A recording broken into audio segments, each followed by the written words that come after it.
अस्सलाम वालेकुम everyone, I hope you all doing well. जो ये मैंने क्वेश्चन लिया हुआ है वो मैंने रेशियोज के चैप्टर से लिया हुआ है जो 2002 के पास पेपर सीएसएस में आ चुका है।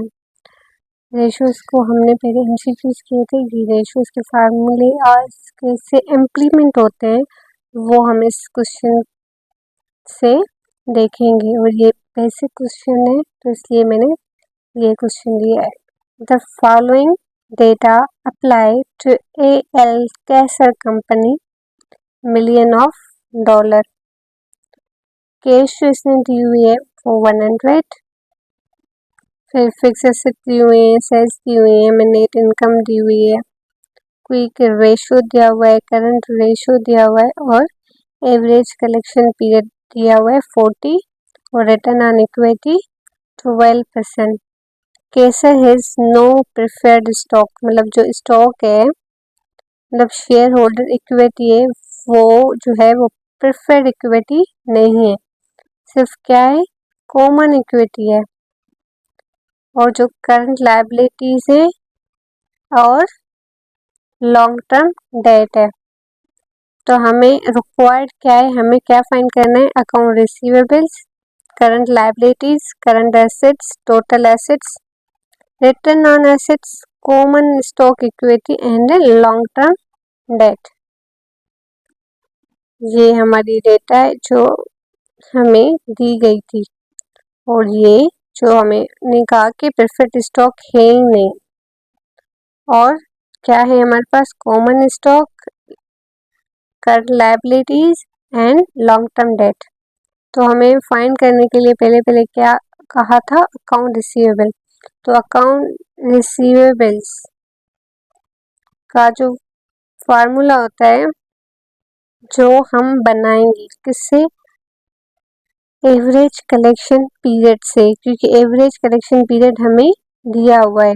तो average collection period is equal to account receivable divided by sales multiply by 365 days. हमें कलेक्शन पीरियड मिला हुआ था 40, अकाउंट रिसीवेबल तो हमें ये फाइंड करने, और जो है सेल्स हमें मिली हुई थी 1000 मिलियन और डेज हमारा 365। अगर हम इस 365 को यहाँ लेकर आए मल्टीप्लाई, जब भी अदर साइड आता है तो क्या हो जाता है, डिवाइड हो जाता है। तो डिवाइड करेंगे तो क्या आ जाएगा, 40 divide by 365, account receivable is equal divided by 1000। तो अकाउंट रिसीवेबल्स हमारा कितना आएगा, 109.59, जिसको हम राउंड ऑफ कर देंगे तो हमारा आ जाएगा 110 मिलियन, 110 मिलियन। करंट लायबिलिटीज हम फाइंड करेंगे। क्विक रेशो का बेसिक फार्मूला है वो ये है कि quick ratio is equal to current assets minus inventory divided by current liability, जिसमें है करंट लायबिलिटीज। हम इससे क्या पता लगाएंगे, करंट लायबिलिटीज को। पर एक चीज जहन में रखें, ऐसा ज़रूरी नहीं है जो फार्मूला है आप उसको देख के ही आपको सब चीज़ें मिल जाएंगी। जैसे कि यहाँ करंट एसेट्स है, हमारे पास अगर आप डेटा में देखें तो करंट एसेट्स है ही नहीं, फिक्स एसेट्स हमें मिले हुए हैं मगर करंट एसेट्स हमारे पास नहीं है। करंट एसेट्स में कैश, इन्वेंट्री, अकाउंट रिसीवेबल्स, ये सारी चीज़ें आती हैं, मार्केटेबल सिक्योरिटीज। तो यहाँ हमें नहीं मिला हुआ तो हम क्या करेंगे,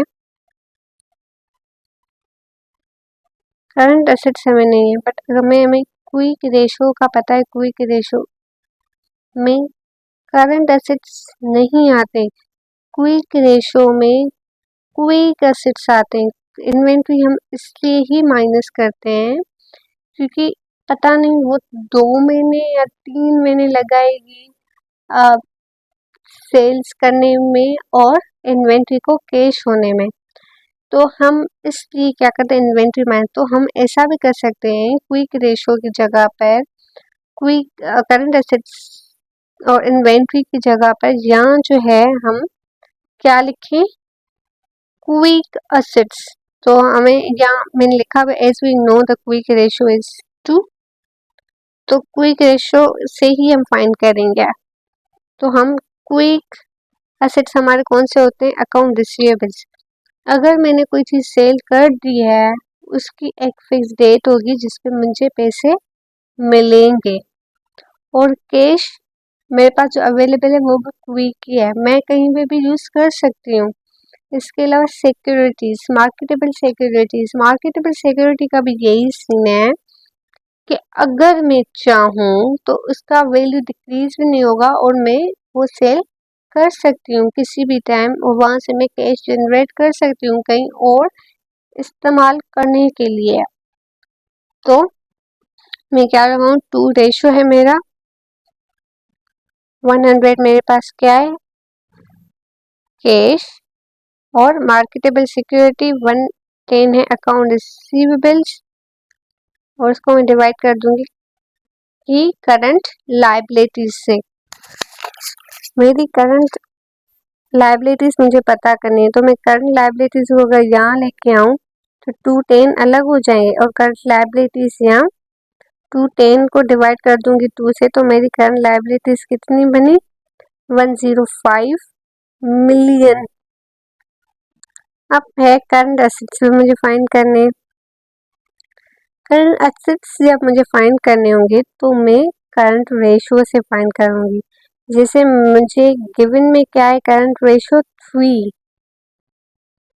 तो करंट रेशियो का फार्मूला क्या है, current ratio is equal to current assets divided by current liabilities. जब हमने एमसीक्यूज किए थे तब भी वहाँ भी हमने ये फार्मूला बार बार रिपीट किया है। तो मुझे करंट रेशियो तो मिला हुआ है 3, करंट एसेट्स मुझे नहीं पता, और करंट लायबिलिटी 105 हमने फाइंड की थी। करंट एसेट्स को मैं अलग कर दूं तो 105 करंट लायबिलिटी उस साइड हो जाएंगी, तो क्या हो जाएंगी, 3 के साथ multiply, 3 multiply by 105 current assets, तो करंट एसेट्स हमारे कितने हुए, 315 मिलियन। तो ये हमारा है current assets. Total assets, again total assets किसको कहते हैं, टोटल एसेट्स उसको कहते हैं जिसमें current assets plus non current assets होने चाहिए, या ऐसा कहें करंट एसेट्स और फिक्स एसेट्स को मिला के क्या बनते हैं, टोटल एसेट्स, जो हम बैलेंस शीट में भी हमेशा बनाते हैं। तो हमने करंट एसेट्स तो हमें पता है 315 मिलियन, और जो फिक्स एसेट्स हैं जिसके हम नॉन करंट एसेट्स भी कह रहे हैं, तो वो हमें 383.50 हमें डेटा में मिला हुआ है। तो हमारे टोटल एसेट्स क्या हो जाएंगे, 598.50 मिलियन।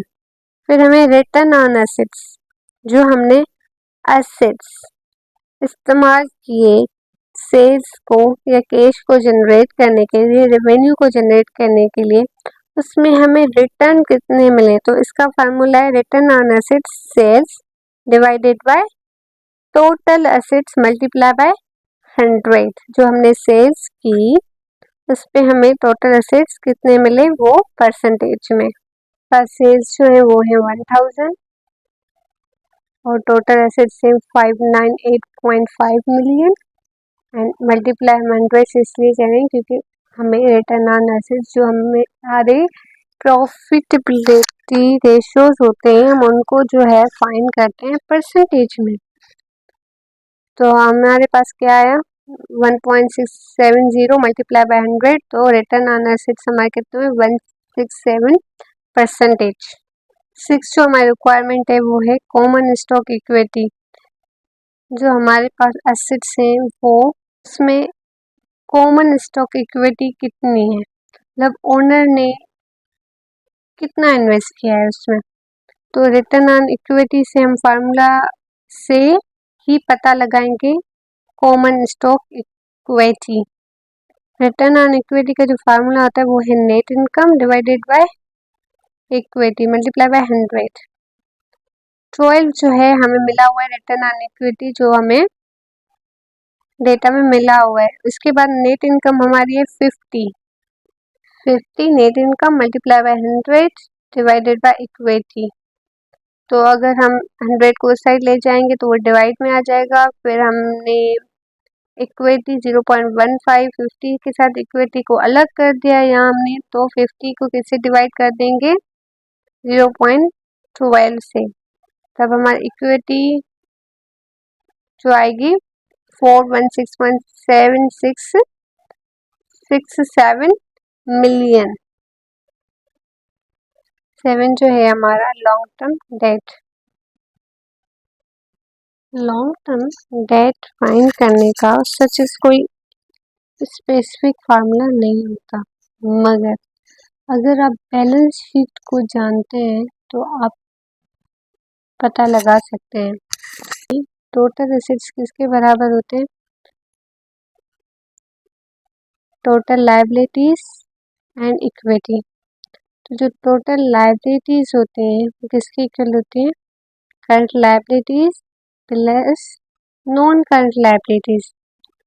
टोटल जो एसेट्स हैं हमारे वो है 598.50, ठीक है, ये हमारा टोटल एसेट्स। और टोटल लायबिलिटीज किसको कहते हैं, करंट लायबिलिटीज और नॉन करंट लायबिलिटीज। हमारे पास नॉन करंट लायबिलिटीज जो लॉन्ग टर्म डेट है वो नहीं पता, मगर स्टिल हमें पता है करंट लायबिलिटीज कितनी है। तो करंट लायबिलिटीज हमारी कितनी 105। लॉन्ग टर्म लायबिलिटीज हमें नहीं पता तो हम यहाँ छोड़ रहे हैं। और जो इक्विटी है वो हमने फाइंड की थी 417, वही हमने रख दिए। टोटल एसेट्स, तो जब हम इन दोनों को प्लस करेंगे तो क्या आ जाएगा 251.67 प्लस लॉन्ग टर्म लायबिलिटीज। अगर यहाँ वाली चीज हम यहाँ शिफ्ट करेंगे तो प्लस का है, यहाँ क्या हो जाएगा माइनस का। तो हम टोटल एसेट्स से जब माइनस करेंगे ये वाला पूरा, तो हमारे पास क्या आ जाएगी लॉन्ग टर्म डेट। तो हमारे पास लॉन्ग टर्म डेट कितना है 76.83 मिलियन, ये हमारा आ गया। Thank you for watching.